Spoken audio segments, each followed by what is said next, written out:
Welcome to another episode of We Don't Die. I'm your host, Sandra Champlain, author of the #1 international best-selling book called We Don't Die, A Skeptic's Discovery of Life After Death. And we are just a couple of weeks away from probably one of the world's largest afterlife conferences. And if you don't know about it, I invite you to join me live and in person in Scottsdale, Arizona, September 15th through 17th, 2017. And you can check out the website at afterlifestudies.org.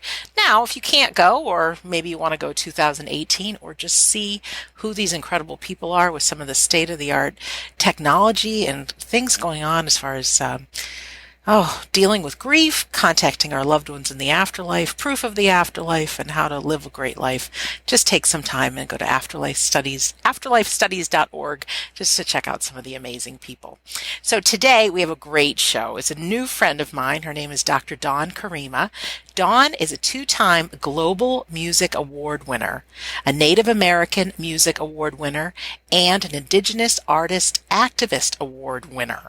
She hosts her own powerful radio talk show, has 2 award-winning CDs called The Desire of Nations and The Stars of Heaven. She's the author of the book, What to Do If You Don't Know What to Do, and the co-author of Children Learn What They Read, a book about multiculturalism in children's literature. Now, there is so much more I can tell you about her. She is absolutely amazing, but it's time to let her share her story, and she can tell you some of those things in her own words, because she's just a spectacular human being. She's also got a great story why she believes we don't die, and she's got a lot to say about how to live a powerful life. So Dr. Dawn Karima, welcome to We Don't Die Radio. Well, thank you so much for such a warm welcome and such a lovely introduction. All the glory always goes to the Creator, but I sure do appreciate you thinking so sweetly about me. Well, ditto. We are new friends, and I get to be on your show in no time at all. And I just think, when 2 or more are gathered, right, as they say, we Absolutely. can really get the word out and make a difference in a lot of lives. And you are one incredible woman that I just can't help but think, was she always this incredible? Were you born as incredible? I know we were. But Dawn, if you wouldn't mind telling us a little bit about your story, where you come from, how you grew up. A little bit about you. Well, I mean, that's such a big question, but the wonderful thing is this, that I get to do what I love. And what I love is loving the Creator and loving others. And I get to do that. And sometimes I do it by singing a song. Mm-hmm. And I won 2 Global Music Awards for doing that. And a Native American. Congratulations. Thank you. And sometimes I get to do it by working in our community and helping other people. And I was just nominated for the Women of Essence Global Award for Community Impact. Wow. And sometimes I get to do it with my radio show, A Conversation with Dawn Karima, which airs on talktainmentradio.com. We're syndicated on terrestrial radio stations, internet radio, and podcasts, which you can download free anytime from talktainmentradio.com or from iTunes. And so a lot of the things I get to do fall under this one life mission that I have, and that's to love God and love others. And so it takes on different forms. I started my career as a baby. I started in commercials, and then I started singing publicly as a preschooler. Wow. To a mic and an audience. And then, of course, that led to my wonderful modeling career, which led to my pageant victories, which led to my broadcasting career, which I enjoy now in TV and radio. So, I don't know if I was always amazing, but I sure was always a person of destiny. I was on a path, and I stayed on that path, and here we are. Oh, I know we are all amazing, but it's just, there's something, you're just driven to be great and to share. And, I just think it's super. What is your heritage? Where do you live, and how did you grow up? Religion, any of that? Oh, well, first of all, I grew up in a happy family. Great. And that helps. That really helps. And it does. But one of the things that I think of when people say heritage is that I come from a heritage of faith also. Mm-hmm. I come from a strong Christian heritage. I also come from a strong tribal heritage. And so what that means to me is that I have a lot of ways to pray, because they're all to the same wonderful God. but there are a lot of ways to pray. Sometimes those prayers are words, sometimes those prayers are songs, sometimes those prayers are dances, sometimes those prayers are poems. And I was thinking about that because in one of my books, in my novel, The Marriage of Saints, which was published by the University of Oklahoma as part of their Oh, I don't know about that. There's a lot. series. Yeah. Yeah. So, and it was actually a finalist for the New Mexico Book Award. But I have a poem that I'm going to read to you right now from The Marriage of Saints, and it's Okay. available on Amazon. You can find it, University of Oklahoma Press. That really sums it all up to me. When Okay. I say a heritage of faith, the very best thing I ever learned in my happy family was how to pray. And what matters most is the weight of the heart, the measure of fire, the mind of God, first, all, and final, how we are made. What matters most is the use of the heart, the coming of children, the gold standard of bread, day in, day out, how lives are made. What matters at last is the joining of hearts, the glimpses of Eden that make us miss heaven, and how in one another we find it again. That's called The Worship of Angels, and it's actually from The Marriage of Saints, my novel in the American Indian Studies series from the University of Oklahoma Press. And I think that sums it up, really, that our whole being, our whole purpose, our whole destiny is to love and to walk in love. And so that is something that I really want to talk about today because it's what I'm passionate about. It's what I'm good at. It's what I care about. You know, I love. That's what I do. And I know a Yes. lot of people do many more sophisticated things than that, but No, that's that's all good.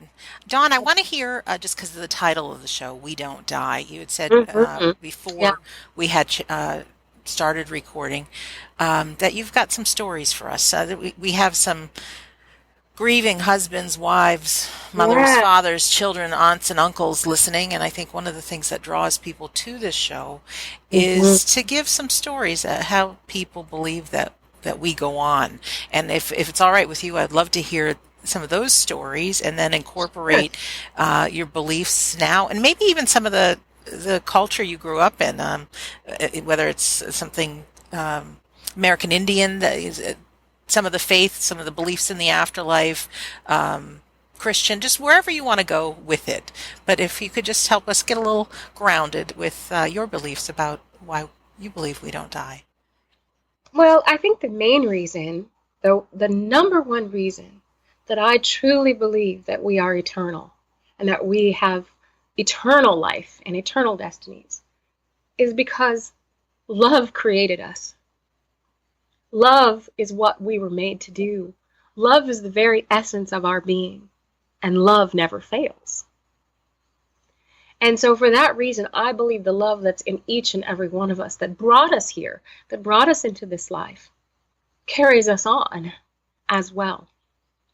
And so it's very important to me to say, if you're grieving, oh, I hear you. If you're brokenhearted, I am so sorry. And I just want you to know that Creator loves you, and I do too. And I know you might be thinking, well, how do you love me? You don't even know me. I don't have to know you to love you. I know that Creator loves you, and that's good enough for me. And so I want to say to every broken heart that I believe that once somebody loves you, they always love you. They may love you in a different form. They may love you in a different place, but they still love you. That love that that person had in your life, that you had for them, that they had for you, that love continues. And I say that with great assurance on several levels. The first is that in 2011, I died You did. on Thanksgiving Day. Isn't that something? All the kinfolks were gathered for a big old Southern hospitality type of Thanksgiving Day feast, you know, and all the best food and all the family and everything like that. And I was getting ready and just boom. And my family heard me hit the floor upstairs and came running up the steps. And the EMTs came, and it was a very sad situation. And people were crying, and they were truly convinced that, you know, I was leaving. Mm-hmm.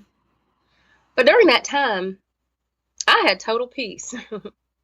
I was not afraid, not one bit. I was not distressed at all. I had a wonderful sense of peace and love and calm. And I won't call it a vision because we have so many sort of woo-woo feelings about things like that. And, I have a Ph.D. I'm a Harvard graduate. I always consider myself a very practical, reasonable person. Mm-hmm. But I believe some things the Creator gives us and shows us and shares with us so we can comfort other people and sometimes ourselves. And I'll get to that in a minute. So during that time when I was sort of hanging between death and life and the EMTs are doing what they do and all of that, it was almost like a black and white sort of image.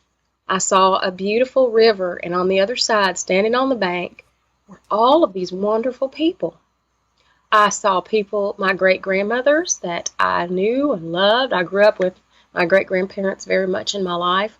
My former pastor and his wife, who were very dear to us. I saw many people that I didn't know who they were, but I knew them. Mm-hmm. In my spirit, I knew they knew me. And everyone was sort of smiling and patiently waiting to see what would happen. Like it was a welcome sense. If I would cross over there and join them or if I'd stay where I was. And the next thing I knew, I heard my mother hollering my name and screaming and crying. And I was like, oh. And I was back. And everyone was a little bit surprised to see me. And I said hello. And everyone thought, well, that's lovely, She's back. And everything was in color again. And that experience is one that just, I put it actually in some of my songs and poetry and that I honor the ancestors. I believe they're very precious to us. And as tribal people, we do believe that. Yes. But I didn't know I'd need that experience until a little later on when my beloved brother, who was my very best friend, my right-hand man in the whole wide world, died suddenly, tragically. And we're young people. We're young. But he died suddenly and tragically while he was a professor in Micronesia. Wow. Sorry to hear that. Thank you. So am I, in 2014. And then my sister, who I dearly loved and who was just my protector. She helped me do everything I do in the show business and everything that I'm in. She managed a lot of things for me, took care of a lot of things for me. She died suddenly and tragically in 2015. Wow. Yes. And those were heartbreaking experiences of unbearable. And so I'm not sitting here, my friends that have lost a loved one, with my little halo and my Ph.D. telling you that you should think this way or that way.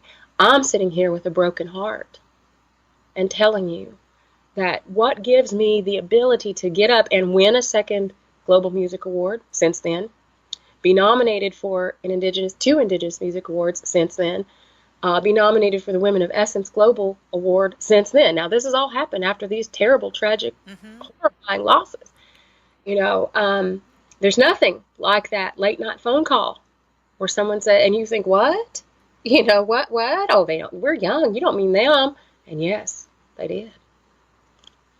The only thing that kept me from losing my mind and allowed me to go on to do all these amazing things. I was doing amazing things, and then they passed away, and I had a few doubts if I'd ever do any more amazing things, and then I've done even more amazing things, and I believe it's because of this one thing. I know they love me. I know they're fine. I miss them. I wish they were here, but I'll tell you what, I know they live, and I know that they're happy, and I know that they have joined a great cloud of witnesses, our ancestors, our elders, our friends, our family, our loved ones. I know that they're not suffering or in fear. And I know that because I died too. And so I know that death is just a change of worlds, just like the medicine man used to say to us, the elders used to say to us. It's just a change of worlds.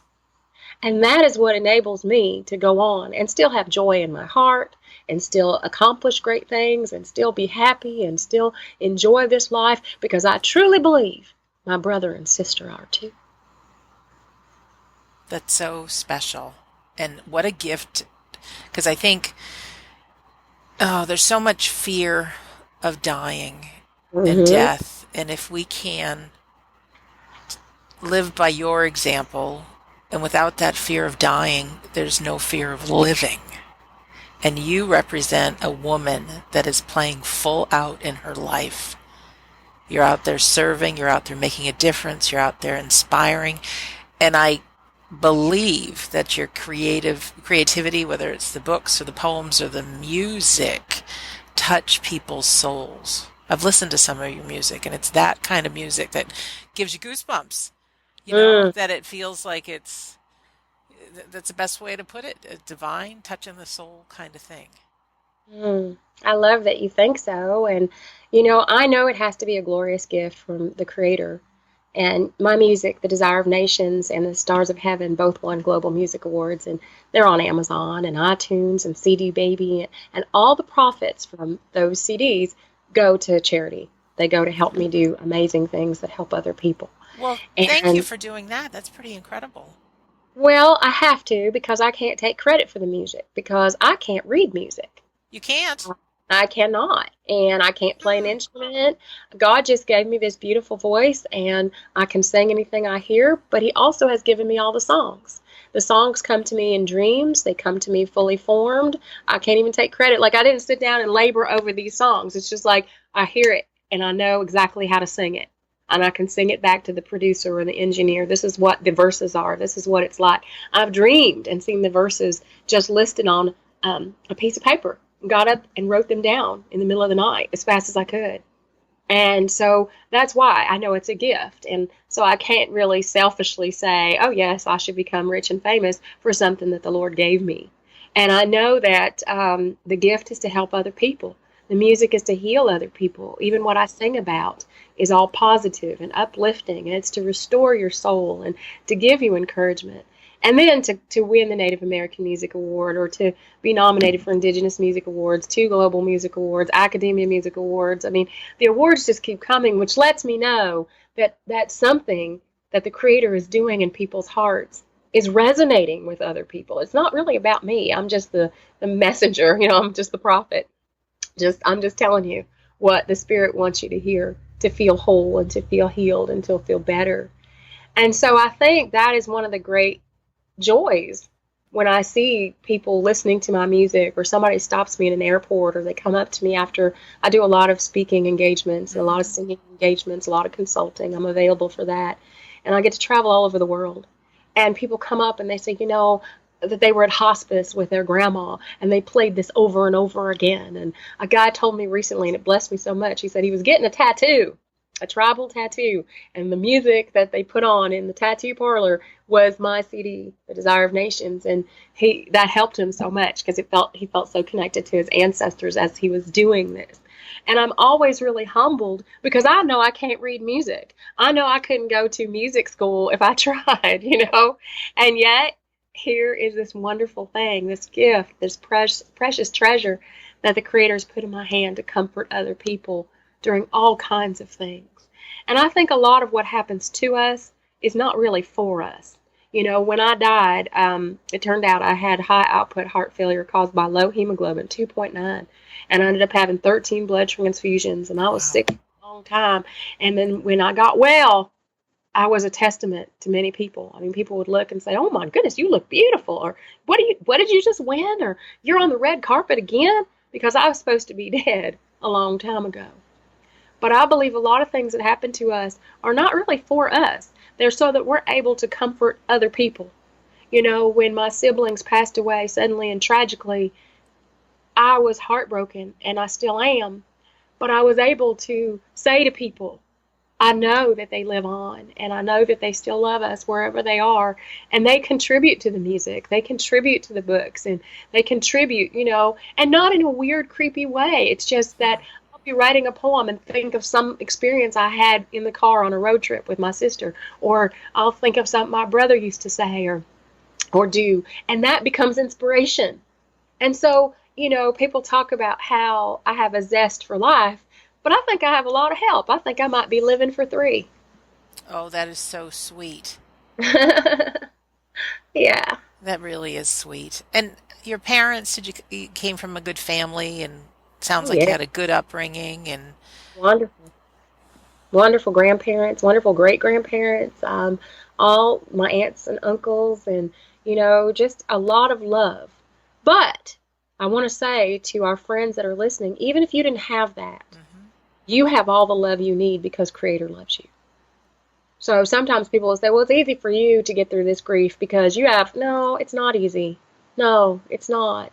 It's terribly painful, and I hate every minute of it, and I wish I didn't have to go through it, and I want my brother and my sister. Sure. And sometimes I'm terrified because I'm a young woman, and I think about the future, and I think, oh my God, I don't want to be 90 without them. And then I remember I'm not ever going to be without them. It's interesting because I know for myself, there's often a negative voice that chimes in. We all have this, a lot of us have this inner critic. I don't know if you do, but, and I've talked to so many people who've had near-death experiences and have felt the love. And to have not had that experience and just trust that it's there, is there any practice or anything we can do as human beings to, beyond just the words and saying it's there, you're loved, but to actually get a sense of feeling the love? Do you think? I do. And I wrote a lot about that in my book, The Way We Make Sense, which is my first novel. And that came out from Aunt Luke Books. And you can find it on Amazon and wherever they have good books. Yeah. And I wrote about that a lot, that process of finding love, because I believe the love is already within us. I believe it's already around us. But sometimes we have to tap into it. And so I'm going to read this to you called Eating the Scroll. Eating the squirrel or scroll? The scroll, like a scroll of parchment. I'm thinking the squirrel, the little animal. I'm like, what is she talking about? Okay. Multitudes of people crying, asking for manna and pleading for quail, shouting, reaching, pushing, shoving, salt and oil, flour and lard. Eating is everything. Pass your basket. Seek peace. He'll give us loaves and fishes. And that poem comes from my first novel, The Way We Make Sense. And one of the things I wanted people to understand is if we'll just seek peace, if we'll just follow after love, we'll find it. See, I think I don't really have the inner critic. I don't. And I don't know what that's about. Maybe I should. I don't know. No. If you don't have it, you don't want it, you don't want to go looking for it. No, I really don't. It's like when I have a mind to do something, I just believe it's going to be all right. I think my pastor's wife says that's a gift. She said that's the gift of special faith. And so I can't take credit for that. But I really don't. I don't worry. I'm not a worrier. I just believe that if I'm in it, God will take care of me in it. And even some of these catastrophic things that I've had to live through, even when I was so sick, or even when my brother died or my sister died, I still believed that love would take care of me because love never fails. And it wasn't being naive. It wasn't because nothing was happening to me. I just believe that's my center and that's my core. But if it's not your core, I have good news for you. Part one of the good news is that I have a new Kindle book called What to Do If You Don't Know What to Do. And I have actual exercises that will help you tap into some of this. I love the title of that book. Oh, I do too, because the thing is, that's universal. If you know what to do right now, trust me, in a little while you won't. Something will happen in life where you will need to know what to do. And that's why I wrote the book. And I think that's why it's been so popular, is because everyone has a situation where you don't know what to do. But here's the bottom line of that. You'll have to trust love. You will. Whatever decision you make, whatever actions you take, you're going to have to trust that love loves you. And by that I mean that the Spirit loves you and that He's with you and that He cares about you. And He's not going to let you fall into ruin and mayhem and chaos, no matter how bad it looks. Now, how do I tap into that? Well, practice makes perfect. And I think one of the things we can all start doing is loving other people. And what happens to me when I love other people, when we have our workshops or our veterans programs, or we give away backpacks or do whatever wonderful things we get to do with the profits of the CDs of my music, I feel love. I'm giving stuff away, but I feel love. I feel it filling up. And that's something we all can do. We can all start right now to tap into the love that that is all around us and in us and for us and through us by loving other people. And I can't explain to you how it works. I just know it does. I know that as you start loving people, you can compliment people. You can be kind to people. You can let them in that parking space and you'll walk a little farther. You can be nicer and kinder and more patient than you've ever been before. And little by little, that love will start coming back to you. It might not come from the person that maybe you gave somebody something. They might not turn around and give you anything, but somebody will. If you will sow mercy, if you will sow love, if you will sow peace, your spouse comes in and says something crazy and you could have an argument, but you choose not to. You just sowed love into that situation. Your kids make a mistake and you could yell and you could do a lot of things, but you choose to show mercy and help them fix it.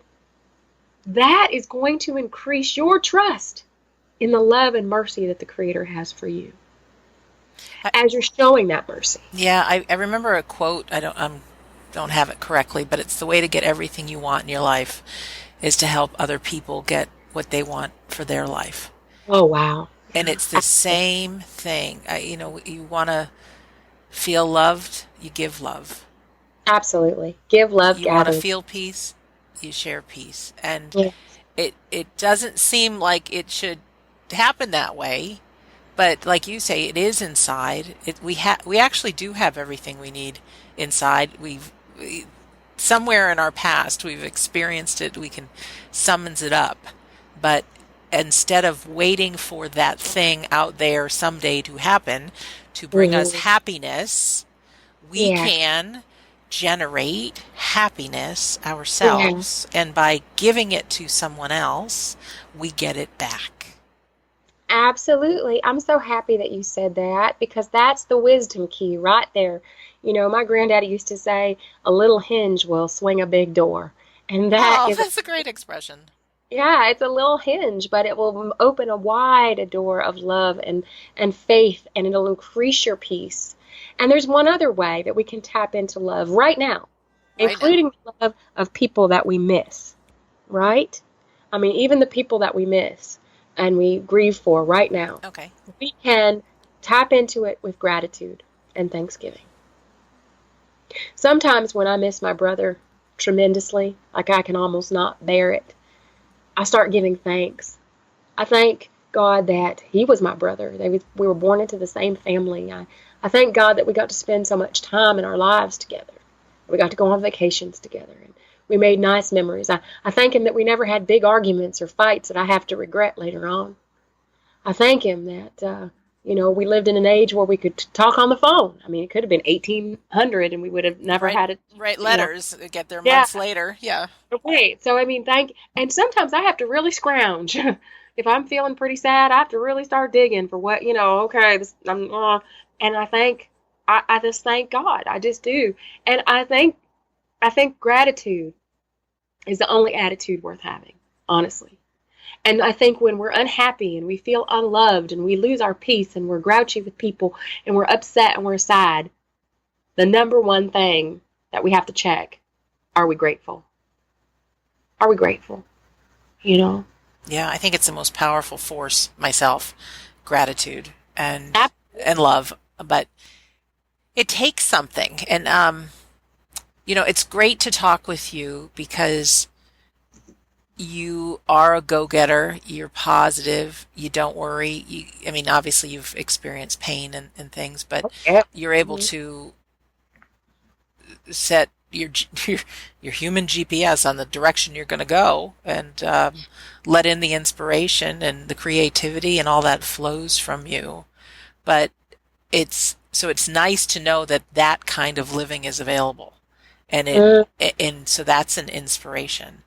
And also, as a human, that has, you don't want this. So, I'm going to back up a little. A lot of people that have had these near-death experiences have told me that the greatest thing they lose when they cross over or transition, whatever you want to call it, is that little negative voice, whether you call it the ego or the inner critic, and it's gone. And I just thought, wow, to live that life, like looking at another person and not seeing the little things you want to pick apart about them, but just seeing Mm, love, seeing the eyes of another earth angel.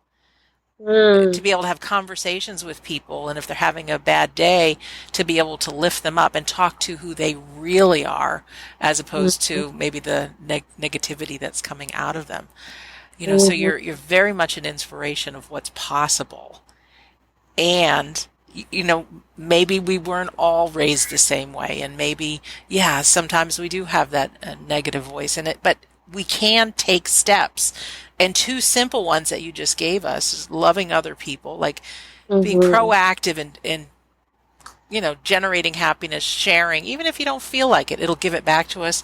And then even taking some time. You might not want to feel like giving gratitude, but take out a notebook and start writing things you're grateful for. And what mm. happens? It's only a matter of time before you really start feeling the gratitude, and it can tremendously shift how you're feeling. Absolutely. And I think it also avoids self-pity, which is, sort of the underside, the shadow side of grief. Hmm. If you're grateful, it's really hard to be feeling sorry for yourself at the same time. But I do think that I have to give credit where credit is due too. I mean, I was raised by people. I'm the family business, so I have a lot of help. People. We have everyone in the family pretty much works to help me do what I'm trying to do, and so that helps a lot. And I have a lot of help. But I want to say you do too. Everybody does. And so I just want us to really remember that. It's okay to ask for help in the midst of grief and sorrow and all of that. It's okay to ask for help, starting with the Creator. There are days when I get up and I'm like, wow, I really don't feel like going to do this today. Will you please help me to see the people as you see it? Help me to see this event as you see it. And all of a sudden, that mercy kicks in, that love kicks in, and I can't wait to get there. And sometimes in the midst of grief and sorrow, it's tempting to isolate ourselves with our pain or with our sorrow and just, nobody understands what I'm going through, or, well, I don't have to understand to empathize. That's true. And so sometimes there are people who, cross my path and they've had tragic losses, and I don't necessarily understand exactly what it means to them, but I understand what it's like to have your heart broken into shards. I understand what it's like to think, how can someone be so sad and not die themselves? I understand what it's like to think that your whole world is turned upside down and not have a way to figure out how to make it turn right again. And those are the moments when I encourage you to ask for help. Ask for help. There are people who would love to just hear what you have to say, to listen, to be there for you, to care about you. There are people right now who know, maybe they don't know exactly what you're going through, and maybe they haven't been through it before, but they're willing to meet you in that valley and walk through it with you. And that was something that I discovered, because that takes us to the next thing that will help us to access love, more love in our lives, and that's humility. Humility comes before honor. And the ultimate sign of humility is to ask for help. And I think sometimes people, because they said it to me, people said, well, be strong for your mom and dad. Right. And I thought, okay, I'll try. And then I thought, boy, huh. And then I would say to people, I don't feel very strong today. And I was shocked at who came to my side to help me. I was amazed. People, you always think the help will come from this direction, but it came from that direction. And I believe that's so that God gets all the glory for it, honestly. Because there were people who stepped into my life and helped me do things and listened to me and prayed for me and took care of me. And I just sat there like, wow. And it was very humbling. It was humbling because I was usually the one helping other people. I was usually the one with the wise advice and life coaching and, speaking to the crowds of thousands and all of that. And to have people come into my kitchen and sit down and say, I'm going to go to the grocery store for you. You shouldn't have to do that at a time like this. I'm going to take your car, get the oil changed in it, so you don't have to think about that. You don't have to worry with your tires right now. It was humbling what people did that made my life easier and better during such awful times.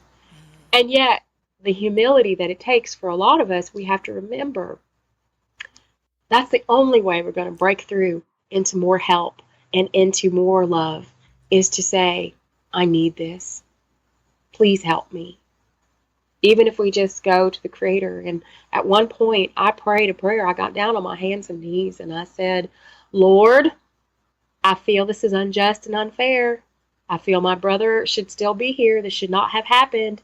But please help me not to fall out with you. Help me not to get angry with you, because you're the only one who's going to get me through this.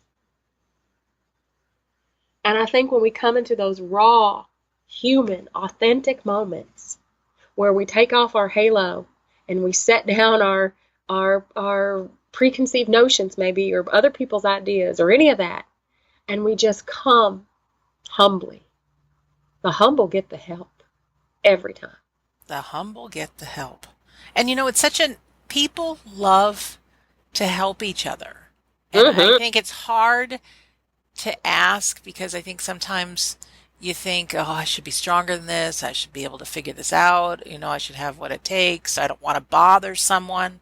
But nothing feels better than to help or serve another person. So if you're really questioning asking somebody for help, just convince yourself you're doing them a favor by allowing them to serve you. And it really is great. We started a Facebook group for listeners of this show. You can go to Facebook and type in "We Don't Die Listeners" if you're interested in that. But what I'm seeing is happening, Dawn, is so many people that are listening to the show or interested in the afterlife, or most of us are brought together because of grief, losing a loved one. But I would have never expected this, that people are asking. Like, I'm a mom, I've lost my son, and then my husband passed away, and this is the tough time I'm going through. And there was one of the posts that had a couple hundred people that responded. And even though it's a virtual community, but each name represents a real human being, and you don't have to be face to face to know that there's people around you, that there's love, that there's friendship.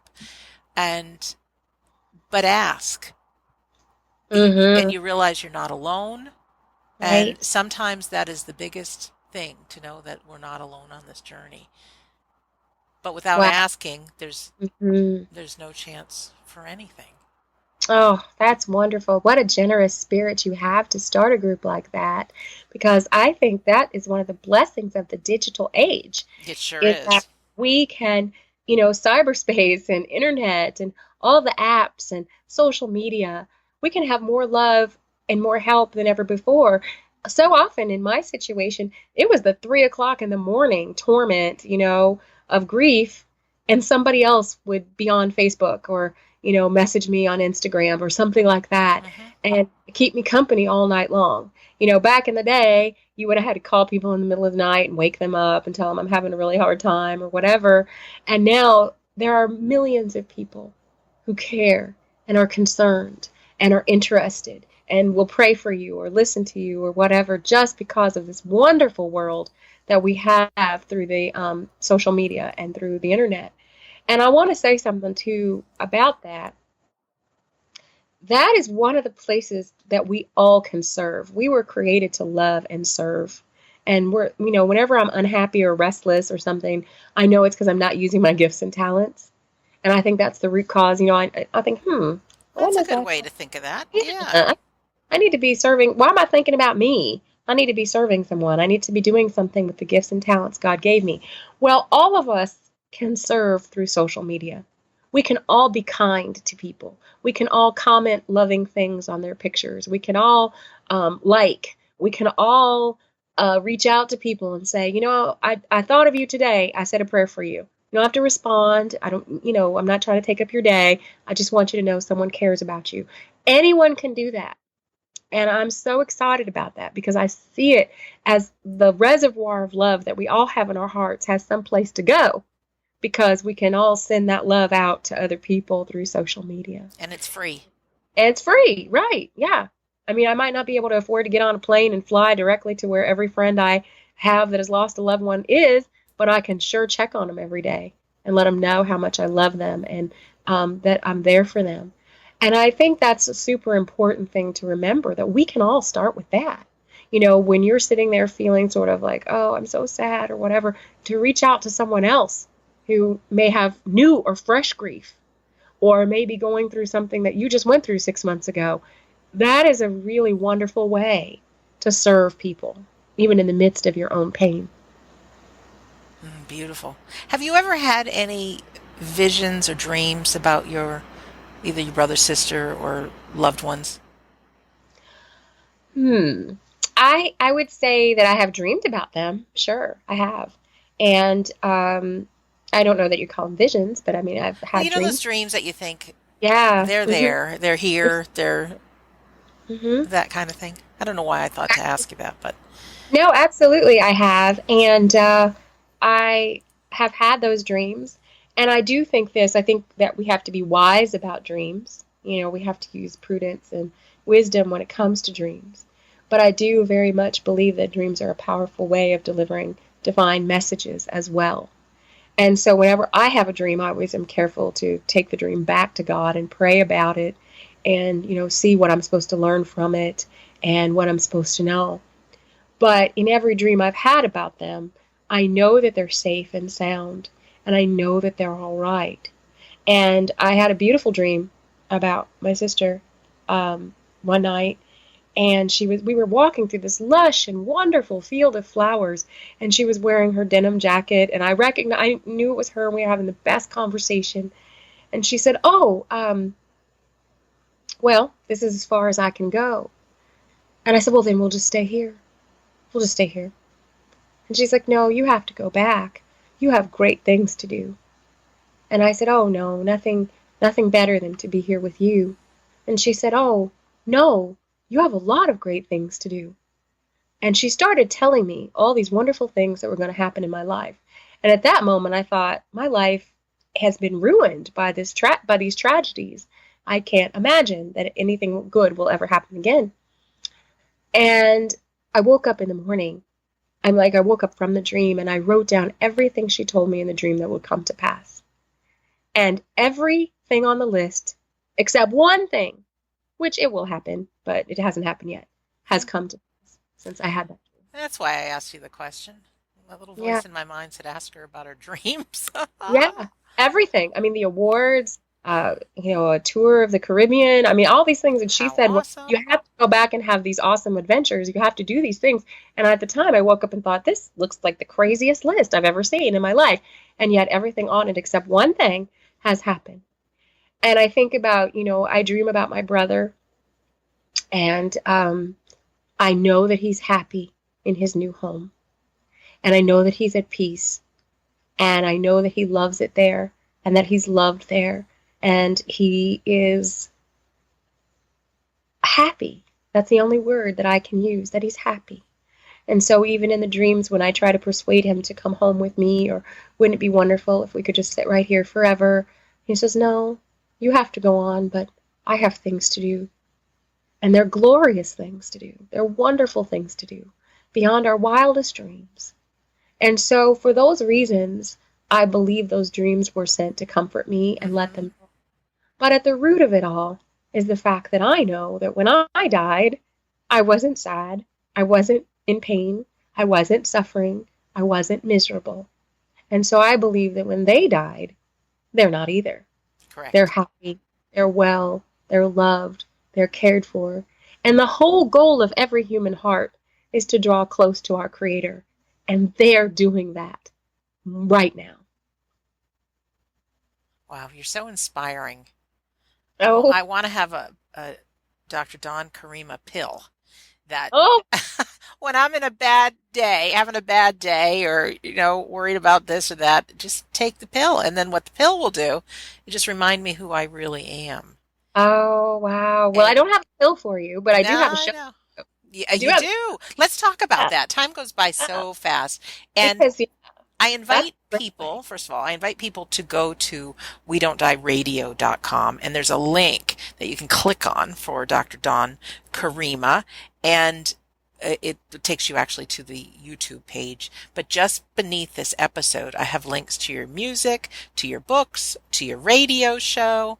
But for somebody who's listening right now, who's not seeing that, let's talk about some of the ways that people can get the Dr. Dawn pill, so to speak. Yeah, And I know absolutely. it's not you. I know it's Creator and God. I understand that, but it is a different way of living that I've met one other person like you in my life. Really? Just Oh my. one, only Oh my. one. And this guy, from a very young age, he grew up with parents that told him he could be anything, he could do anything. They encouraged him. There was never, uh, some kids grow up feeling that they're not good enough, not smart enough. Well, he had none of that. So he is actually an artist that creates beautiful artwork. And it's one of those things where everything he touches, he succeeds. And he's Mm. so positive, and he doesn't take any of the credit for it, any of his gifts. And it's really interesting to see. I'm like, oh, there's another one. Dawn's here. I know. I'm so happy. I feel like I should meet him and we should. Yes, Oh, wow. That's so amazing it because is. I think about it, I guess, because I will no longer take it for granted. Thank you. That will be another thing for me to be grateful for because I think about even when I was growing up, I would say I was going to do something, and my mother would say, well, somebody's going to do it. Might as well be you. And I think about my grandfather saying that I was his good arrow and he was aiming me into the future. Oh, that's beautiful. Yeah, it is. And so that kind of just, like I said, I'm the family business, so I can't take a lot of credit for a lot. Hmm. People identified gifts and talents in me and said, well, she can either end up, in a train wreck like so many shooting stars do. I mean, there's lots of pretty girls in the world. There's lots of, models. There's lots of singers. There's lots of everybody in the Hmm. world. Sure. But to have longevity in the career like I have had, you have to have a lot of help. And so they were very wonderful in terms of guiding me and the wisdom and just here's how we're going to do this and here's how we're going to succeed and here's what you're not going to do. And all of those things were very helpful. But, maybe you didn't have that. Maybe right now you need some positive energy and you Hmm. would love to have some. And I can't come home with you, but I can be on your iPhone. I can be listened to while you're on your morning commute, and that's a conversation with Dawn Karima, which is my radio show that's syndicated through talktainmentradio.com. So you can find my show on iTunes. You can find it on talktainmentradio.com. We're also syndicated on terrestrial radio stations. Um, you can listen to our show. The podcasts are free, and we do that for a reason.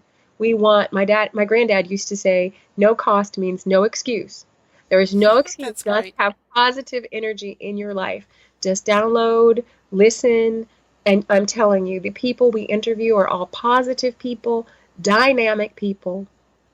They are doing amazing things, and you will feel that positive energy in your life. I believe it. You can also have sort of a daily Dr. Dawn Karima dose just by listening to my music. The Desire of Nations, The Stars of Heaven, both Global Music Award winners. The Desire of Nations is also a Native American Music Award winner. Stars of Heaven is an Indigenous Music Award nominee. You can listen to that music. All profits from it go to charity. So when you buy my music, you're actually helping us help other people.